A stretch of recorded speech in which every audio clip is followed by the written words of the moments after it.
Welcome back to Escape. No. Welcome back to Escape. What are you doing? I'm practicing my iconic welcome back. It's not iconic. Okay. Anyways, what are we reviewing today? Studio 29 sent over this. I thought Studio 29 only sends over rare and hard to find Rolexes. It is hard to find. What? Oyster Perpetual is hard to find? What's going on? You either die a hero. You either die a hero Or you live long enough to see yourself become the villain. or live long enough to become The villain. Is Rolex the villain? Yes!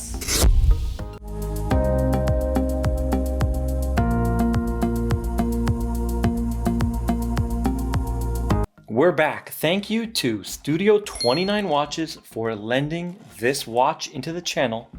And if you want to buy this Rolex, look in the description below and you're going to see the Studio 29 website. You can check out their website and see their current inventory of Rolexes you can have today. So check them out, and here is the unboxing experience. We got that lovely green box from Rolex. Simple but effective packaging. Let's check it out, and there she is. Wow. Very nice. Very nice. We got a compartment back here with your warranty card, international guarantee, and manual. All right. Okay, I put the box away and let's begin. Introducing the Rolex Oyster Perpetual 124-300. Look at that beauty. The quintessential Rolex. The one to have, the simplest and purest form of Rolex. It reminds you of the good old days of Rolex. A simple tool watch that's solid and quality and a fair price. Yes, this is the more affordable Rolex in the lineup, and there's nothing wrong with that. It's the best Rolex in my opinion. I love the Oyster Perpetual. I love the simplicity of a no date and just a watch that just tells the time. There's something so pure about that, and the Oyster Perpetual does it to perfection. This one, the 41mm blue dial, sunray blue, and it is a stunner. The case shape is that legendary oyster case shape that we all know and love. It is smooth, but doesn't look watered down.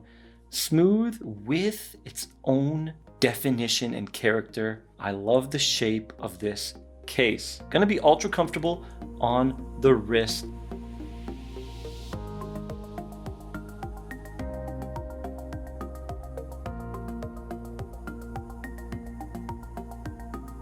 We're gonna do the measurements. 41mm in diameter, but let's hold on a bit. The last two Rolexes, when we measured them, they were not what they seemed. So this one's 41. Let's double check it. Okay, we're gonna come in nice and gently before we even make contact. There.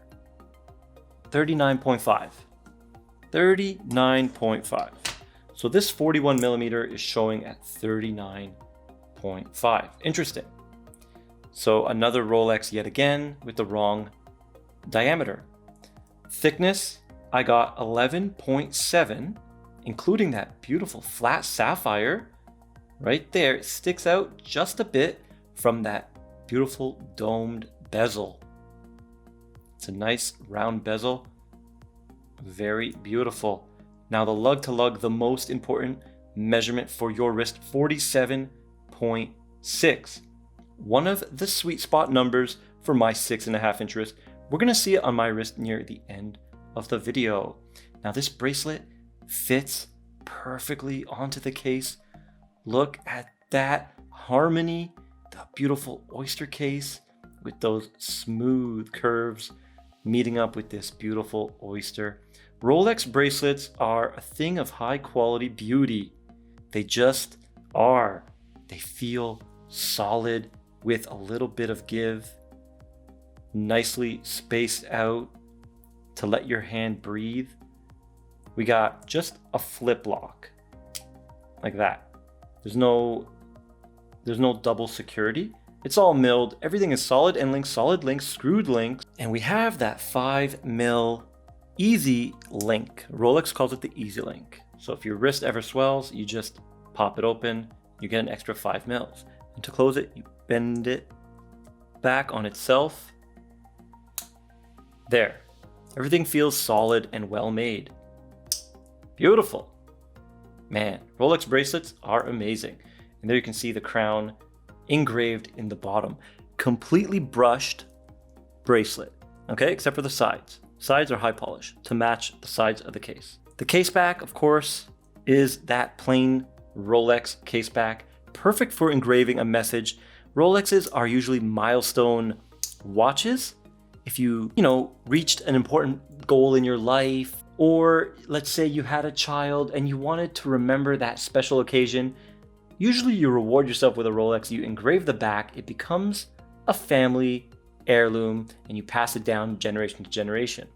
And that's why we love Rolexes. So I'm a big fan of the plain case back in this case. Now the dial and hands, beautiful sunray blue. I believe Rolex calls it bright blue. So simple name. And we have baton indices, baton hands, very simple and cohesive design. But at 12 o'clock, we have a white gold Rolex logo that is stunning. White gold hands and white gold indices. So precious metal inside the watch, very nice. And the lume is that chromolite lume blue from Rolex. It glows amazing. Maybe my only critique is the hands look a tad small compared to the thickness of the batons, but that's just, I guess, the thinly applied lume on the hands. Yep. We got white text for Rolex Oyster Perpetual and superlative chronometer at the bottom. 100 meters water resistant screw down crown with a signed Rolex logo. And this is the twin lock. It has a solid line underneath that crown. You get a nice solid pop, and there's only one position. That's it. And it hacks. You can see the second hand there. It is in the hacked position. And everything lines up perfect. I usually like to do the date change on the Rolexes, but this one is a no date. Screws in very easily, even with gloves. Ultra smooth, ultra buttery. It's a well-made timepiece. Now the price. The price is market price. You people decide the price. Of course, we all know Rolex's prices, RRP, recommended retail price, is not market price. Now let's check it out with a boulder. Sorry guys, this is all I have on hand right now. And this is a 38mm field watch. All right. So beside a 38, you can see the 41. Do we have anything else? We have an SKX, but no. Last time I did that, some people got mad in the comments. All right, so let's do a wrist shot. So here it is on my 6.5 inch wrist. This one is not sized, but it looks like it wears great. And definitely a bit big for my personal tastes. And this one, even though it's the 41, we measured it at 39.5. I remember the 39mm being a bit too big for my taste. And that's what this one feels like. And the 36 a bit too small, so I wish they would bridge the gap between the 39 and 36. Make a 37.5 Rolex. How awesome would that be? Let's check it out on the timegrapher. We have the new caliber 3230 +2 -2 superlative chronometer, parachrome, hairspring. What does that mean? It's basically anti-magnetic and 70 hours of power reserve, and you can hear that 28.8 medium beat movement with that nice smooth sweep we all love. Let me mute it, and right off that bat, amazing results. 11222. The last Rolexes we had was they did +2, and then the next Rolex did +2, And then I believe it was +3. Oh, this one just went to +3. 0.0 milliseconds in beat error. Strong amplitude at 283. All right, so that was 8 rounds. We're gonna say it's +3 dial up. Let's do 12 down. The position your wrist is in probably the most. We're gonna give the watch some time to recalibrate because it just got spun around. And now let's do it in a second position. Okay, so beat error did increase, amplitude did drop, which is absolutely normal when we do this positioning. So 250 amplitude, +3, +2. So after Rolex gets these back from COSC, they case up the watch and they regulate it even more so. And that's that superlative chronometer that we all know and love. +1, +1, amazing. That is beautiful. Wow. 1, 1, 1. So we got 1 on 12 down and +3 dial up. We're gonna get an average about +1.5 seconds a day on wrist. Excellent. Just like Rolex promises. Good job, Rolex. At 12 o'clock, because we have that white gold Rolex logo, it is not showing up. The hand's looking a little bit different than the actual dial indices. Slightly on camera, and yep, in real life, the tone is very, very close though. Very hard to notice. And just to compare it, I have a 62 mass on my wrist. Of course, it is not a diver. The lume is going to be stronger on the Seiko. Here she is in the half lighting. Look at that sun ray blue reacting to the half lighting. What a beauty, what a stunner. I think for Oyster Perpetual 41 or any Oyster Perpetual, the blue is a strong contender.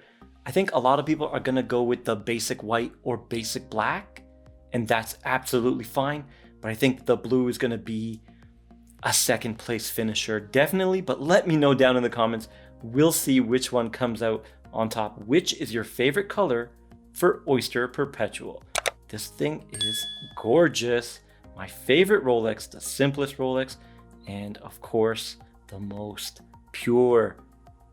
And if you like this video, please like, share, and subscribe, and I'll see you in the next one.